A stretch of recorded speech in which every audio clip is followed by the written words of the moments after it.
বন্ধুরা, দেখো আজকে আমি 2 হাতে মেহেদি লাগিয়েছি। সাথে আছে পহেলা বৈশাখ, তাই কি ঘরে বসে থাকা যায়? এই যে পান্তা ইলিশ নিয়ে চলে আসলাম। পান্তা ইলিশের সাথে আছে ইলিশ মাছ, আমাদের বাঙালিয়ানা খাবার। কে কে খাবে চলে আসবে। কাঁচামরিচ, পেঁয়াজ সাথে, সবার জন্য ভালোবাসা। এটা হচ্ছে আমাদের পটল ভর্তা, ঠিক আছে। সাথে আছে ইলিশ মাছ, আর ইলিশ মাছের মরিচ খোলা, যা একটু ঝাল, একদম ফেভারিট। ঝাল না হলে পান্তা ভাতের সাথে চলেই না।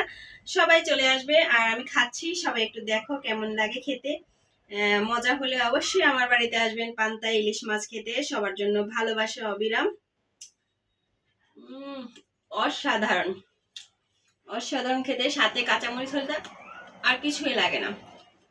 ঠিক আছে বন্ধুরা, আর কার কার বাড়িতে পান্তা ইলিশ খেয়েছো আজকে অবশ্যই জানাবে কমেন্ট করে।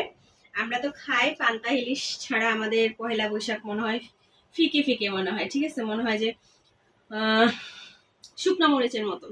এখন আমরা কাঁচা মরিচ খাচ্ছি, শুকনা মরিচ অ্যাভয়েড করছি। আর এই যে ইলিশ মাছ, সেই স্বাদ, taste. Thank you for watching, lovely day, আল্লাহ হাফেজ।